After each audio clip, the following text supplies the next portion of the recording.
ஆறாவது அத்தியாயம் ஆத்ம சம்யம யோகம். ஸ்ரீ கிருஷ்ண பகவான் வாக்கியம். கர்ம பலனை அபேட்சியாதவனாய் செய்ய வேண்டிய கர்மத்தை எவன் செய்கின்றானோ அவனே சந்நியாசியும் யோகியும் ஆகின்றான். அக்னியை விட்டவனும் சந்நியாசி அல்லன், கிரியையை விட்டவனும் யோகி அல்லன். ஸ்ரீ சங்கரர் அபிப்பிராயம். அக்னியையும் கிரியைகளையும் விட்டு உலகத்தில் பிரசித்தமாயிருக்கின்ற சந்நியாச ஆசிரமத்தை நிஷேதிக்கும் பொருட்டு இவ்வாறு கூறப்பட்டது அன்று. பலாபேட்சையை விட்டு கர்மங்களை செய்து ஈஸ்வரார்ப்பணம் செய்யும் கர்மயோகியும் கூட சந்நியாசி ஆகின்றான் என்பதை சொல்லி இருக்கிறதாக தாத்பரியம். ஸ்ரீ ராமானுஜர் அபிப்பிராயம். இப்போது ஞான யோகத்தினாலும் கர்ம யோகத்தினாலும் உண்டாக்கக்கூடிய ஆத்மாவலோகனமாகிய யோகத்தில் அபியாசம் செய்வது சொல்லப்படுகின்றது. அவ்விடத்தில் கர்மயோகம் வேறொன்றை எதிர்பாராமல் சாதனம் என்பதை உறுதிப்படுத்துவதற்காக ஞான ரூபமான கர்மயோகம் ஆத்மாவலோகன யோகத்தை முடிவில் உடையது என்று அனுமதிக்கப்படுகின்றது. கர்மங்களுக்கு பலன்களாகிய ஸ்வர்க்கம் முதலியவைகளை அடையாமல் கர்மங்களின் அனுஷ்டானமே செய்யத்தக்கது. எவ்வாற்றானும் நமக்கு மிகவும் நண்பனாகிய பரம புருஷனுக்கு ஆராதனமாக விருத்தலினார் கர்மமே எனக்கு பிரயோஜனம்.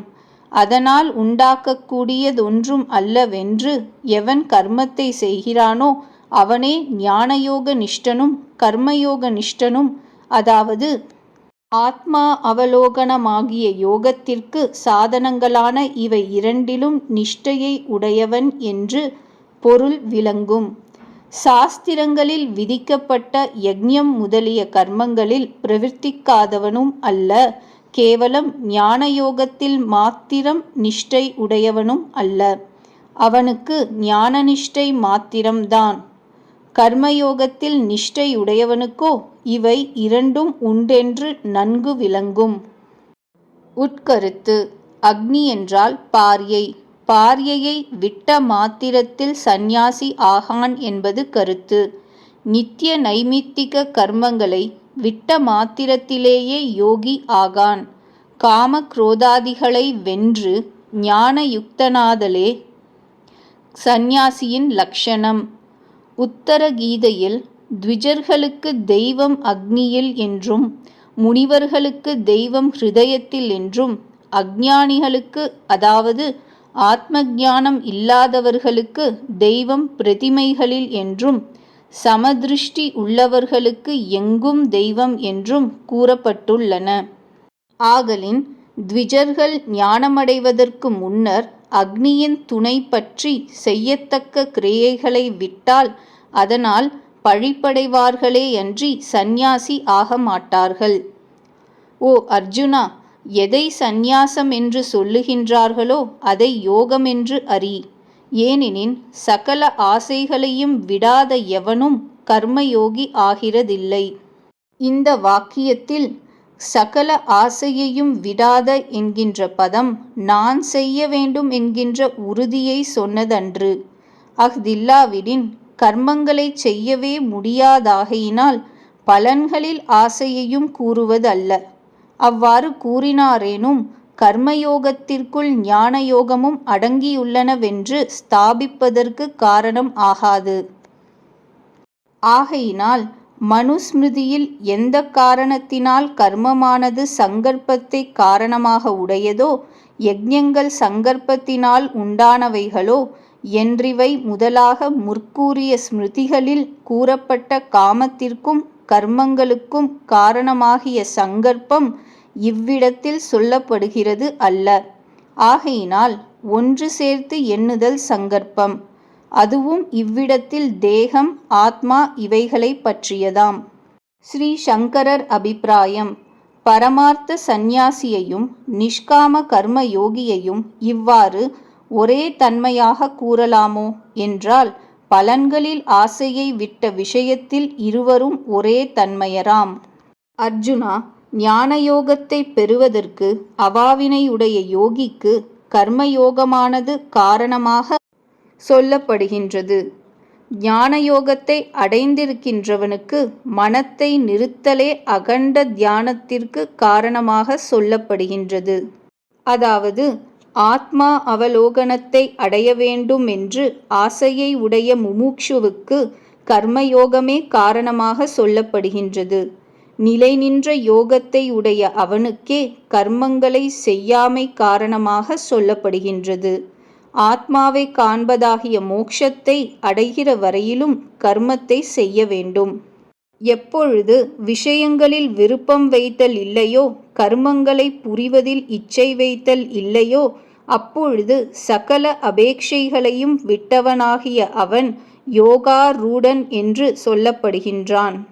எப்பொழுது இந்த யோகி ஆத்மா ஒன்றினையே அனுபவிப்பதே ஸ்வபாவமாக உடையவன் ஆகையால் ஆத்மாவை தவிர பிரகிருதியில் உண்டான விஷயங்களிலும் அவைகளைச் சேர்ந்த கர்மங்களிலும் பற்றுதலை அடையாதவன் ஆகின்றானோ, அப்பொழுது அவன் எல்லா ஆசைகளையும் விடப்பட்டவன் என்றும் நிலை நின்ற யோகத்தை உடையவன் என்றும் கூறப்படுகின்றான்.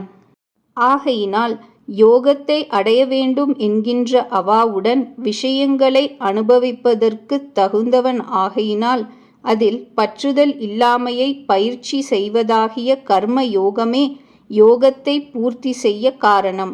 ஆகலின் விஷயங்களில் பற்றுதல் இல்லாமையை பயிற்சி செய்வதாகிய கர்ம யோகத்தையே அடைய வேண்டும் என்கின்ற அவா உடையவன் செய்ய வேண்டும். மேலும் மோட்சம் கிடைக்கிற வரையில் ஏதாவதொரு கர்மத்தை செய்ய வேண்டியது முக்கியமான கடமையாய் இருப்பதால் முமுட்சுவுக்கு ஆத்மா அவலோகனமே இவ்விடத்தில் மோட்சத்திற்கு சமமாய் இருக்கின்றபடியால் மோக்ஷம் என்கின்ற பதத்தினால் உபச்சாரமாக சொல்லப்பட்டது. தன்னாலே அல்லது விவேகமுள்ள மனத்தாலே தன்னை கரையேற்றி கொள்ளல் வேண்டும். தன்னை கெடுத்து கொள்ளல் கூடாது. ஏனென்றால் தனக்குத்தானே அல்லது தன் மனமே பந்து, தனக்குத்தானே அல்லது தன் மனமே சத்ரு. உட்கருத்து: கரையேற்ற வேண்டும் என்பதற்கு நிலை நின்ற யோகத்தை உடையவனாகவிருப்பதை உண்டாக்கிக் கொண்டு அதனால் சம்சாரமாகிற சமுத்திரத்திலிருந்து கரையேற்ற வேண்டுமே ஒழிய மீண்டும் கீழே போகும்படி செய்தல் கூடாது. ஆத்மாவை கரையேற்றுவது, ஆத்மாவை துக்கப்படும்படி செய்வது இவை இரண்டிற்கும் மனதே காரணமென்று சொல்லப்பட்டது. மற்றைய பந்துக்கள் மோக்ஷத்திற்கு விரோதிகளாகையால் அவர்கள் பந்துக்கள் ஆகார். மற்ற சத்ருக்களும் தன்னுடைய காரியத்தினால் உண்டானவர்களென்று மனதே என்பதின் அபிப்பிராயம். எந்த ஆத்மாவாலே மனதானது வெற்றியடையப்பட்டதோ அந்த ஆத்மாவிற்கு மனம் பந்து. மனதை வெல்லாதவனுக்கு மனம் பகை போல அபகாரத்திலேயே இருக்கும். எந்த புருஷனால் தன்னாலேயே தன்னுடைய மனது விஷயங்களிலிருந்து ஜெயிக்கப்பட்டதோ அந்த மனது அவனுக்கு பந்து. ஜெயிக்கப்படாத மனதை உடையவனுக்கு தன்னுடைய மனதே சத்ருவைப் போல் விரோதஞ்செய்வதிலேயே நிற்கும். இவ்வாறே பகவான் ஸ்ரீ பராசர மகரிஷியாலும் மனிதர்களுக்கு சம்சார மோக்ஷம் இவைகளுக்கு மனதே காரணம், விஷயங்களில் பற்றுதலை உடைய மனது சம்சார பந்தத்திற்கு காரணம், விஷயங்களில் ஆசையில்லாத மனது மோக்ஷத்திற்கு காரணம் என்று சொல்லப்பட்டது. மனத்தை ஜெயித்தவனாயும் காமக்ரோதாதிகளை அடக்கினவனாயும் இருக்கின்றவனது மனம் சீதோஷ்ண சுக துக்கங்களை அடைந்தாலும் அவ்வாறே மானா அவமானங்களை அடைந்தாலும் அதிகமாய் தன் ஆத்மாவில் நிஷ்டையை உடையதாகவே இருக்கும். அறிவு, அறிந்தபடி அனுபவம் இவைகளினால் திருப்தியான மனதை உடையவனாயும் மனோவிகாரம் அற்றவனாயும் இந்திரியங்களை செவ்வனே ஜெயித்தவனாயும் மண், பொன், கல் என்பனவற்றை சமமாய் நினைத்தவனாயும் இருக்கின்ற ஞான யோகியானவன் யோகாரூடன் என்று சொல்லப்படுகின்றான். ஸ்ரீ மாத்வாச்சாரியார் அபிப்பிராயம்: அதாவது மண் முதலிய சகல வஸ்துக்களையும் அததினுடைய ஸ்வபாவம் எப்படியோ அவ்வாறே சரியாய் உணர்வது என்றால் இம்மத சித்தாந்தப்படிக்கு 5 வித பேத ஞானம் மோக்ஷ ஹேதுவாயின. அவை யாவை எனின், ஜீவேஸ்வர பேதம், ஜீவ பரஸ்பர பேதம், ஜீவ ஜட பேதம், ஜட பரஸ்பர பேதம், ஜடேஸ்வர பேதம். இந்த 4வது வகுப்பில் இந்த மண், கல், தங்கம் முதலியவை சேருகின்றன.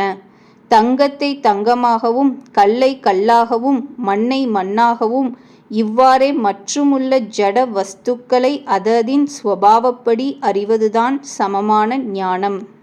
அவ்வாறன்றி மண்ணை கல்லாகவும், கல்லை தங்கமாகவும், இவ்வாறு ஒன்றை ஒன்றாக அறிவது விபரீத ஞானம்.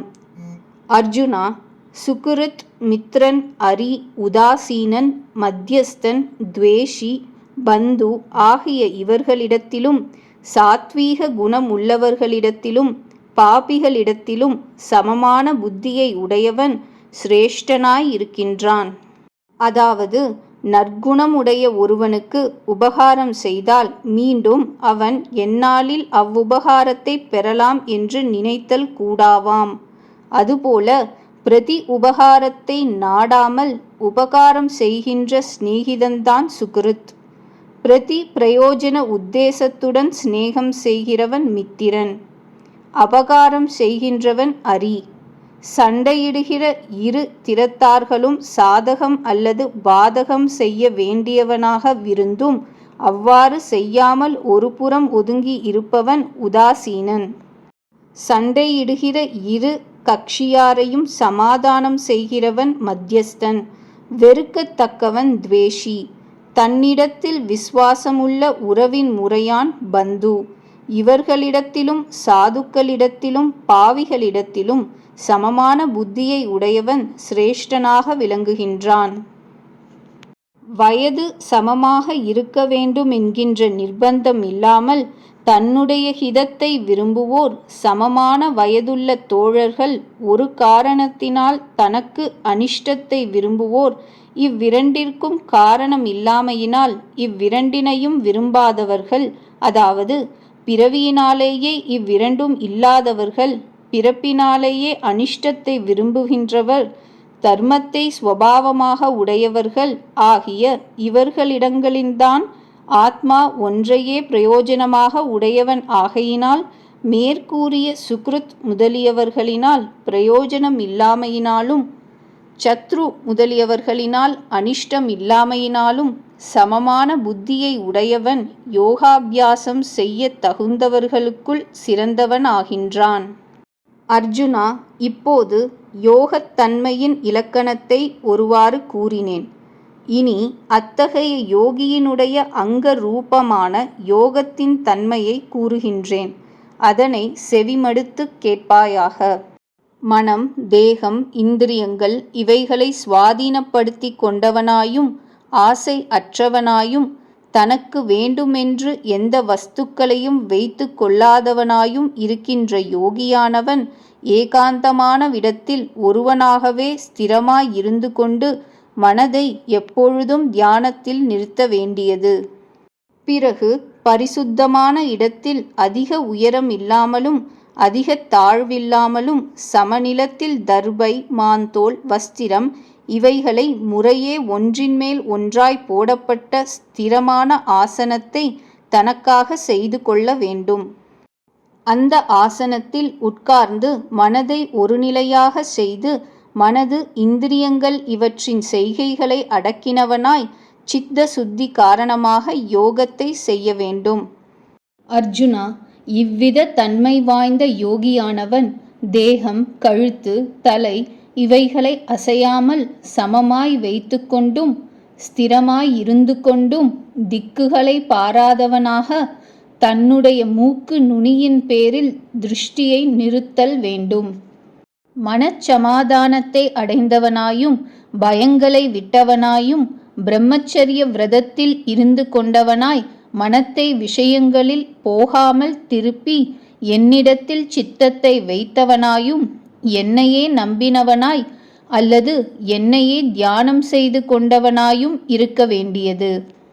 அவ்வாறு தியானம் செய்து விஷயங்களிலிருந்து இழுக்கப்பட்டிருக்கின்ற மனத்தை உடைய யோகியானவன் எக்காலத்திலும் மேற்கூறியவாறு மனத்தை நிறுத்தினவனாய் மோக்ஷத்தையே நிஷ்டையாய் உடையதும் என்னுடைய ஆதீனமானதுமாகிய துக்கத்தின் முடிவை அல்லது பிறப்பிறப்புகளின் முடிவை அடைகின்றான்.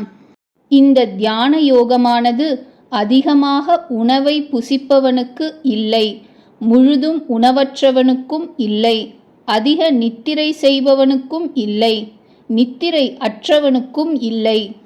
அர்ஜுனா, இதற்கு முன்னரே ஆகார விஷயத்தை பற்றி உனக்கு தெளிவாக கூறினேன். மேலும் சக்தி உள்ளவன் நித்திரை, உணவு, பயம், சுவாசம், சேஷ்டை, சோம்பல் முதலியவைகளை விட்டு கண்களை மூடிக்கொண்டு யோகம் செய்ய வேண்டும் என்று சொல்லப்பட்டிருக்கின்றது. ஆனால் ஆகாரம் முதலியவைகளை முற்றிலும் விட சக்தியற்ற யோக விஷயமாய் சொல்லப்பட்டதாக அறிய வேண்டியது. மிதமான உணவு, நடை இவற்றை உடையவனாயும் கிரியைகளை அவசியமான வரையில் செய்கின்றவனாயும் மிதமான நித்திரை, விழிப்பு இவற்றை உடையவனாயும் உள்ளவனுக்கு தியான யோகமானது உண்டாகிறது. எப்போது மனதானது தன்வசப்பட்டு பரபிரம்ம ஸ்வரூபத்திற்றானே அசையாமல் நிற்குமோ, எப்பொழுது சகல விஷயங்களில் இருந்து உண்டாகும் ஆசையை விட்டிருப்பானோ, அப்பொழுது அவன் யோக சித்தியை அடைந்தவன் என்று சொல்லப்படுகின்றான். அவ்வாறு யோக சித்தியை அடைந்து ஆத்ம தியானத்தை அபியாசம் செய்கின்ற சுவாதீனமான மனத்தை உடைய யோகியானவன் காற்றில்லாத விடத்தில் இருக்கின்ற விளக்கானது எவ்வாறு அசையாமல் இருக்குமோ அவ்வாறு தனது மனது தேகேந்திரியாதிகளை சலிக்க ஒட்டாமல் ஒரே நிலையாயிருந்து யோக நிஷ்டையை செய்தல் வேண்டும். அவ்வாறு யோகத்தை அபியாசம் செய்வதினால் விஷயங்களிலிருந்து மீட்கப்பட்ட மனதானது எந்த யோகத்தில் நிற்குமோ, எந்த யோகத்தில் இருக்கிறவன் மனதினாலே பரமாத்மாவை பார்த்து தன்னிடத்திலேயே சந்தோஷம் அடைகின்றானோ, எந்த யோகத்தில் ஸ்திரமாயிருக்கின்ற யோகியானவன் இந்திரியங்களுக்கு புலப்படாததும் புத்தியினாலே அறியத்தக்கதும் அளவிறந்ததும் அந்தமில்லாததுமான சுகத்தை அறிகின்றானோ, எந்த சுகானுபவத்திலிருந்தும் பிரிதலே இல்லையோ, எதை அடைந்து பிறகு அதை காட்டினும் மற்றொன்றை அதிகம் பிரயோஜனமாக எண்ணுகிறதில்லையோ, எந்த யோகத்தில் இருக்கின்றவன் விசேஷமான துக்கத்தினாலும் கூட சலிக்கப்படுகின்றதில்லையோ, சகல துக்கங்களுடைய சம்பந்தத்தை போக்கடிக்கிற அதை, அந்த யோகனிஷ்ட நிலைமையை யோகம் என்கின்ற பெயரை உடையதாக அறிய வேண்டியது. உறுதியுடன் சலிக்காமல் இருக்கின்ற மனத்தை உடையவனாலே அப்படிப்பட்ட யோகமானது அடையத் தகுந்தது. சங்கல்பத்தினால் உண்டாகின்ற சகலமான காமங்களை, அதாவது விஷய ஆசைகளை முற்றிலும் விட்டு மனதினாலேயே சகலமான இந்திரியங்களையும் சகல விஷயங்களினின்றும் மீட்டு தைரியத்தினால் சுவாதீனம் செய்து கொள்ளப்பட்ட புத்தியினாலே மனத்தை பரமாத்மாவினிடத்திலே நிற்கச் செய்து மெல்ல மெல்ல அதை நிறுத்த வேண்டும். அவ்வாறு நிறுத்திய பின்பு வேறொன்றையும் சிந்திக்காமல் இருத்தல் வேண்டும். 2 காமங்கள், அதாவது சங்கற்பத்தினால் உண்டாவது, ஸ்பர்சத்தினால் உண்டாவது என்று 2 வகைப்படும். சங்கல்பம் என்பது இன்ன காரியத்தை செய்ய வேண்டும், அதனால் இவ்வித பலனை அடையலாம் என்று மனத்தில் உண்டாகும் தோற்றம் அல்லது மனத்தினால் உத்தேசித்தல். இதனால் உண்டாவது புத்திராதிகள். ஸ்பர்சம் என்பது ஞானேந்திரிய கர்மேந்திரியங்கள் விஷயங்களில் சம்பந்தப்படுவது. இதனால் உண்டாவது சீதோஷ்ணாதிகள். இவ்விரண்டு விதமாய்த்தான் காமங்கள் உண்டாகின்றன. முந்தியதை விட்டு விலக வேண்டும், பிந்தியதை முழுதும் விடுவது அசாத்தியமானதால் அதன் மூலமாக உண்டாகும் சுக துக்கங்களை விட வேண்டியது. நிலையற்றதும் சஞ்சல சுபாவம் உள்ளதுமான மனம் எந்தெந்த விஷயங்களில் பிரவேசிக்கின்றதோ அந்தந்த விஷயங்களினின்றும் இந்த மனத்தை மீட்டு பரமாத்மாவினிடத்தில் அல்லது தன் ஆத்மஸ்வரூபத்திற்றானே நிற்கும்படி செய்தல் வேண்டும். சாந்தமான மனத்தை உடைய ரஜோகுண மற்றிருக்கின்ற பிரம்மத்தை ஆசிரயித்தவனாயிருக்கின்ற பாவமற்றவனாயிருக்கின்ற இவ்வாறான யோகி சிரேஷ்டமான சுகத்தை அடைகின்றான் என்பது வேதத்தில் பிரசித்தமாயிருக்கின்றது. குறிப்பு: ஜீவன் முக்தன் என்றால் இறந்த பிறகு அடையும் மோக்ஷ சுகத்தை இந்த தேகம் இருக்கையிலேயே அடைந்திருக்கிறவன் என்பது பொருள். மேற்கூறியவாறு எப்பொழுதும் மனத்தை சுவாதீனம் செய்து கொண்டிருக்கின்ற பாபங்களற்ற யோகி பிரயாசை இல்லாமல் பிரம்ம தரிசனமாகிய சிரேஷ்டமான சுகத்தை அடைகின்றான். பிரம்மன் முதல் ஸ்தம்ப பரியந்தம் உள்ள சகல வஸ்துக்களிலேயும் சமமாக பிரம்மத்தை பார்க்கின்ற தியான யோகத்திலே மனத்தை உடைய யோகியானவன் தன்னை சகல வஸ்துக்களிலும் இருப்பவனாக பார்க்கின்றான். அதாவது பிரகிருதியை விட வேறுபட்ட ஸ்வரூபங்களை உடைய தன்னுடைய ஆத்மாவும் மற்ற வஸ்துக்களின் ஆத்மாக்களும் ஞானம் ஒன்றையே ஸ்வபாவமாக உடையதாகையாலும் சமமாகையாலும் வித்தியாசங்கள் பிரகிருதி உள்ளவைகளாகையாலும் யோகம் செய்து கொண்டிருக்கும் மனத்தை உடையவன் பிரகிருதியை விட வேறுபட்ட ஆத்மாக்கள் எல்லாவற்றிலும் ஞானம் ஒன்றையே ஸ்வபாவமாக இருத்தலினால் சமம் என்கின்ற புத்தியை உடையவனாய் தன்னை எல்லா பிராணிகளிடத்திலும் இருப்பவனாகவும் எல்லா பிராணிகளும் தன்னிடத்தில் இருப்பனவாகவும் பார்க்கின்றான். எவன் சகல வஸ்துக்களிடத்திலும் என்னை பார்க்கின்றானோ, எவன் சகல வஸ்துக்களையும் என்னிடத்தில் பார்க்கின்றானோ அவனுக்கு நான் காணாமல் போகிறதில்லை, அவனும் எனக்கு காணாமல் போகிறதில்லை. ஸ்ரீ ராமானுஜர் அபிப்பிராயம்: பிரகிருதி விமுக்தர்களாய் இருக்கின்ற சகல பிராணிகளின் ஸ்வரூபங்களுக்குச் சமமான ஸ்வரூபத்தை உடையவனாக என்னை எவன் பார்க்கின்றானோ அல்லது அறிகின்றானோ, என்னுடைய ஸ்வரூபத்திற்கு சமமான ஸ்வரூபம் உடையவனாக பிரகிருதி விமுக்தமான சகல ஆத்மஸ்வரூபங்களையும் எவன் காண்கின்றானோ, அவ்வகைப்பட்ட ஆத்ம தரிசனமுள்ள யோகிக்கு நான் பிரத்யக்ஷமாவே இருக்கின்றேன், அவனும் எனக்கு பிரத்யக்ஷமாகவே இருக்கின்றான். சகல பிராணிகளிடத்திலும் இருக்கின்ற என்னை ஒருவனாக ஆசிரயித்து அல்லது அபேதத்தை ஆசிரயித்து எவன் பஜிக்கின்றானோ அந்த யோகி எந்த மார்க்கத்தில் பிரவர்த்தித்திருந்த போதிலும் என்னிடத்திலேயே இருக்கின்றான். ஸ்ரீ ராமானுஜர் அபிப்பிராயம்: மேற்கூறிய வாக்கியத்தில் அபேதத்தை என்று கூறினமையால் பூர்ணமான ஞானாகாரமாய் ஒரே விதமாய் இருக்கின்றதென்றும், எந்த மார்க்கத்தில் பிரவர்த்தித்திருந்த போதிலும் என்று கூறினமையால் எந்த காலத்திலும் என்றால் தியான காலத்திலும் தியானம் விட்டு எழுந்திருந்த காலத்திலும் என்றும் என்னிடத்திலேன் இருக்கின்றாயே என்பதற்கு தன்னையும் இதர பிராணிகளையும் என் ரூபத்திற்கு சமமான ரூபம் உடையவர்களாய் பார்க்கிறார் என்பர். ஓ அர்ஜுனா, எல்லா பிராணிகளிடத்திலும் சுகத்தையாவது துக்கத்தையாவது தன்னிடத்தில் போல சமமாக எவன் பார்க்கின்றானோ அந்த யோகி சிரேஷ்டன் என்று நிச்சயிக்கப்பட்டிருக்கின்றான்.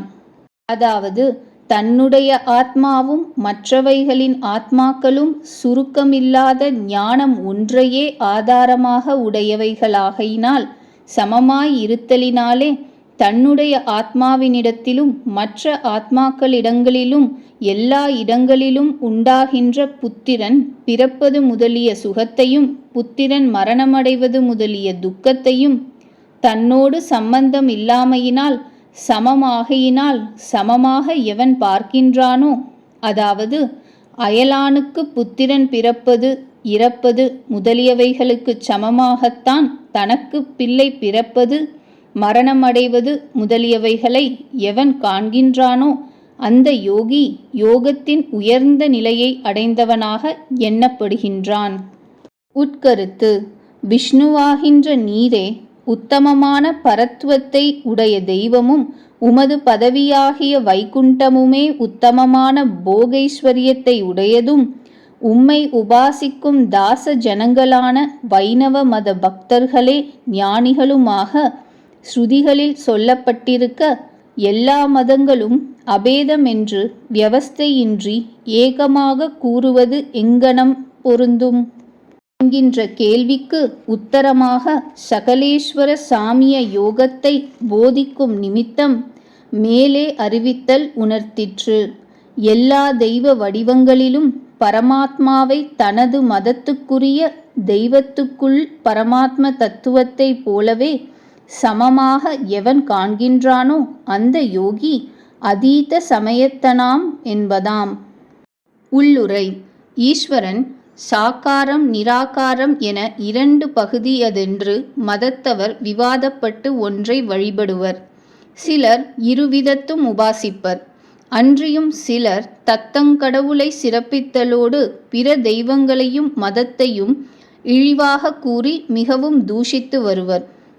இவ்விபரீதமனைத்தும் விளைதற்குக் காரணம் சமயங்கள் அனைத்தினும் வெவ்வேறிருந்து விளையாடுமவன் ஒருவனே என்று அறியாத அஞ்ஞானமும், இதனால் பேதமும், இதனால் தெய்வ தூஷணையும், இதனால் சமய பக்திமான்களான பெரியோர்கள் மனப்புழுக்கமும் உண்டாவதன்றி உண்மை காண்டற்கேதுவின்மையின் இவ்வுண்மையை உபதேசிக்கும் பொருட்டு சமதரிசன யோகத்தை இதில் குறித்ததே கூறியதாம்.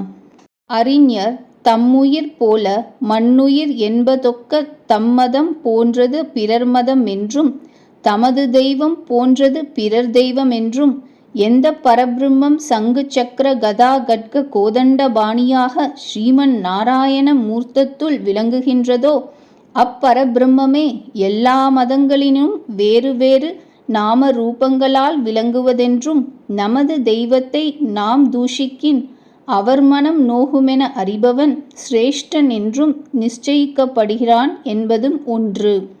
அர்ஜுனன் வாக்கியம்: ஓ மதுசூதனா, சமமாய் அறிவதென்னும் சாமியாகிய யாதொரு யோகம் உம்மாலே கூறப்பட்டதோ இந்த யோகத்தினுடைய நிலையான அல்லது ஸ்திரமான இருப்பை மனநிலை சஞ்சலமுள்ளதாதலால் நான் அறியவில்லை. ஓ கிருஷ்ணா, மனம் சஞ்சலமுள்ளதாயும் கலங்கச் செய்கின்றதாயும் அடங்காததாயும் விஷயங்களில் விசேஷ பற்றுதல் உடையதாயும் இருக்கின்றது. அந்த மனதை அடக்குவதானது காற்றை சஞ்சரிக்க ஒட்டாது அடக்குவது போல மிகவும் அசாத்தியமானது என்று நான் நினைக்கின்றேன். ஸ்ரீ சங்கரர் அபிப்பிராயம்: சகல வஸ்துக்களையும் பிரம்மமாகவும் பிரம்மத்தை சகல வஸ்துக்களாகவும் சமமாய் அறிய வேண்டும் என்பதாய்ச் சொன்னீர். மனது சஞ்சலமுள்ளதாதலால் அவ்வகைப்பட்ட அபேத புத்தி நிலைமையாய் உண்டாவது மிகுந்த கஷ்டம் என்பது அர்ஜுனன் அபிப்பிராயம். அதாவது பிரகிருதி சம்பந்தத்தினால் தேவதைகள் வேறு, மனிதர்கள் வேறு, மற்ற ஜந்துக்கள் வேறு என்று புலப்படுகிறது. பிரகிருதி சம்பந்தம் விலகினால் எல்லா ஆத்மஸ்வரூபங்களும் ஞானாகாரங்களானதினாலே தேவ மனுஷ்யாதி பேதம் இல்லாமல் சமமாகவே இருக்கும். அவ்வாறு பிரகிருதி சம்பந்தம் விலகிய ஞானாகாரமயமாயிருக்கின்ற ஆத்மாவும் பரமாத்மாவும் பேதமுள்ளவர்களானாலும் பரமாத்மாவிற்கு எவ்வாறு பிரகிருதி சம்பந்தமும் கருமாதிகளும் இல்லையோ அவ்வாறே பிரகிருதி விமுக்த ஆத்மாக்களுக்கும் இல்லை. ஆகலின் ஜீவேஸ்வர ஆகார பேதமான சமத்துவம் கூறப்பட்டது. அதனை உணர்வதுதான் சமதர்சன யோகம் என்பதாகவும் சொன்னீர். இது எனக்கு மிகவும் கஷ்டமாக தோன்றுகின்றது. ஏனெனில் ஜீவனுடைய கர்ம வாசனையினாலே அவனுடைய மனதானது வெகு காலமாய் எப்பொழுதும் விஷயங்களில் முழுகி அந்த விஷயங்களில் கூட ஒருவித நிலையை அடையாமல் துக்கமாகவே இருக்கின்றது. இவ்வண்ணம் வெகு காலமாக பழக்கத்தினால் வேரூன்றி இருக்கின்ற இந்த மனதை திருப்பி என்றைக்கும் காணாததும் கேட்காததும் நினைக்காததும் ஆகிய பிரகிருதி விமுக்த ஆத்மஸ்வரூப சாமிய தரிசனமாகிற தியான யோகத்தில் நிலையாய் வைத்திருக்க வேண்டுமென்றால் எவ்வாறு முடிவு பெறும்? மோதிக்கொண்டு வரும் பெருங்காற்றை தடுத்து நிறுத்தல் எவ்வாறு அசாத்தியமோ அதுபோன்று விலகக்கூடியதாயும் பலாத்காரமாய் தன்னிச்சையின்படி பிரவேசிக்கின்றதாயும் இருக்கின்ற மனதை நிறுத்துவது அதிக பிரயாசையாகும். ஸ்ரீ கிருஷ்ண பகவான் வாக்கியம்: அர்ஜுனா, மனதை அடக்குவதானது மிகவும் பிரயாசையும் சஞ்சலமும் உள்ளதென்பதில் சிறிதும் சந்தேகம் இல்லை. அவ்வாறிருந்த போதிலும் பழக்கத்தாலும் விஷயங்களை வெறுப்பதாலும் மனம் அடக்கப்படுகின்றது. அடக்கப்படாத மனமுடையவனாலே யோகம் அடையக்கூடியது அன்று. அடக்கப்பட்ட மனமுடையவனாய் முயற்சி செய்பவனாலே அபியாசம், வைராகியம் ஆகிய உபாயங்களினாலே அடைதற்கு சாத்தியமானது. பழக்கத்தாலும் என்று கூறினதால் ஆத்மா சத்குணாகாரம் என்கின்ற அபியாசத்தினால் உண்டாகிற பிரியம், வெறுப்பதாலும் என்று கூறியதால் விஷயங்கள் தோஷகரமானவை என்று அபியாசத்தினாலே தெரிந்து விஷயங்களை விட்டு மனது விலகுவதுதான் வைராக்கியமாகும். அர்ஜுனன் வாக்கியம்: கிருஷ்ணா, நம்பிக்கையோடு கூடி யோகத்தில் பிரவேசித்து முழுவதையும் முடிக்க முயற்சியில்லாமல் யோகத்தினின்றும் நழுவி விஷயங்களில் பிரவேசித்த மனமுடையவன் யோகத்தால் உண்டாகும் பிரயோஜனத்தை அடையாமல் எக்கதியை அடைகின்றான். ஸ்ரீ கிருஷ்ண பகவான் வாக்கியம்: ஓ புஜபலம் உடையவனே, கர்ம மார்க்கம், யோக மார்க்கம் இவ்விரண்டும் கெட்டு ஆශ්‍රயமற்று பிரம்மத்தை அடையும் உபாயத்தில் ஞான முதிர்ச்சி இல்லாதவன் சிதறிய மேகம் போல் நாசமடையாதிருப்பானா என்ன? இரண்டும் கெட்டவன் என்றால் பிரம்மத்தை அடையத் தகுந்த யோக மார்க்கத்தை விட்ட அஞ்ஞானி அஃதன்றி துறக்கமும் இல்லை, மோட்சமும் இல்லை. அன்றி துறக்கத்திற்கு சாதனமான காமிய கர்மமும் இல்லை, மோட்சத்திற்கு சாதனமான பூர்ண தியான யோகமும் இல்லை, அல்லது இகலோக சுகமும் இல்லை, பரலோக சுகமும் இல்லை. அர்ஜுனன் வாக்கியம்: ஓ கிருஷ்ணா, எனக்குண்டான இந்த சந்தேகத்தை அடியோடு களைய வேண்டும். இந்த சந்தேகத்தை நிவர்த்தி செய்கிறவர் உம்மை தவிர வேறொருவரும் இல்லை. ஸ்ரீ கிருஷ்ண பகவான் வாக்கியம்: ஓ பார்த்தா, யோக பிரஷ்டனுக்கு இந்த லோகத்திலும் நாசமானது உண்டாகிறதே இல்லை, பரலோகத்திலும் நாசம் உண்டாகிறதே இல்லை. சத்கர்மத்தை செய்கின்ற எவனும் கெடுதியை அடைகிறதில்லை. யோகம் செய்தும் பூரணமாய் செய்யாமல் விட்டுவிட்டவனாகிய யோக பிரஷ்டன் புண்ணியம் செய்தவர்களின் லோகங்களை அடைந்து வெகுகாலம் சுகமாயிருந்து சதாச்சாரமுள்ள செல்வர்களின் கிருகத்தில் பிறக்கின்றான், அல்லது ஞானிகளான யோகாபியாசம் செய்கின்றவர்களின் குலத்திலே பிறக்கின்றான். இந்த லோகத்தில் இவ்வாறான பிறவி எதுவோ இது மிகவும் துர்லபமானது. ஓ குரு நந்தனா, அதில் அந்த ஜென்மத்தில் பூர்வ தேக வாசனையால் தனக்குண்டாய அவ்வாறான புத்தி சம்பந்தத்தை அவன் அடைகின்றான். அதன் பின்னர் யோக சித்தியை அடைவதற்கு பிரயத்தனம் செய்கின்றான். அந்த பூர்வ ஜென்ம அபியாசத்தாலே பராதீனனாய் அவன் விஷயங்களினின்றும் யோகத்திற்கு இழுக்கப்படுகின்றான். யோகாபியாசம் செய்ய வேண்டும் என்னும் விருப்பம் உடையவனானாலும் கூட வேதோக்த கர்ம பலத்தை அதிக்கிரமிக்கின்றான். அதன் பிறகு முயற்சியாலே யோகாபியாசம் செய்கின்ற யோகி பாபத்தினின்றும் விடப்பட்டவனாய் அநேக ஜென்மங்களில் சித்தியை அடைந்தவனாய் அதற்கு பின்பு உத்தமமான கதியை அடைகின்றான். யோகி தவம் செய்கின்றவர்களை பார்க்கிலும் அதிகன், சாஸ்திர ஞானம் உள்ளவர்களை பார்க்கிலும் அதிகன், யோகி கர்மம் செய்பவர்களை பார்க்கிலும் அதிகன் என்று எண்ணப்பட்டிருக்கின்றன. ஆதலால் ஓ அர்ஜுனா, நீ யோகியாகக் கடவாய்.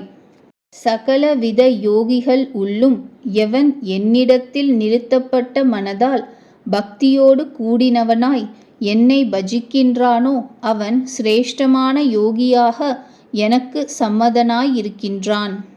அதாவது எனக்கு பிரீத்தியை செய்கிறதை தவிர சகல வியாபாரங்களையும் விட்டிருக்கிற மனதினாலே என்றால் பாஹ்யாந்தர விருத்தி இரண்டிலும் என்னையே அதிக பிரியமான வஸ்துவென்று, அடுத்து என்னை விட்டு ஒரு க்ஷணம் கூட பிரியாமலும் என்னை விட்டு விலகினால் நசித்து போவோம் என்கின்ற நினைவு கொண்டதாயும் இருக்கின்ற மனதினாலே என்னை சீக்கிரமாக அடைய வேண்டும் என்பதில் அதிக பரபரப்போடு கூடியிருக்கின்றான். ஆகையால் இவன் மேலாகச் சொல்லி வந்த 4 வித யோகிகளைக் காட்டிலும் சிரேஷ்டனாவான் என்று அறியக் கடவாய். ஸ்ரீ சங்கரர் அபிப்பிராயம்: சில யோகிகள் யோக சமாதியில் தியானத்திற்கு விஷயமாக ருத்திரன், இந்திரன், சூரியன், சுப்பிரமணியன், கணபதி முதலிய தெய்வங்களில் ஒன்றை குறித்து கொள்ளுகின்றார்கள். சில யோகிகள் தியானத்திற்கு விஷயமாக வாசுதேவனையே குறித்து கொண்டு அதிக பக்தி விசுவாசத்தோடு தியானம் செய்கின்றார்கள். இவர்களுள் வாசுதேவனை தியானிக்கின்ற யோகியே சிரேஷ்டன். 6வது அத்தியாயம் முற்று பெற்றது.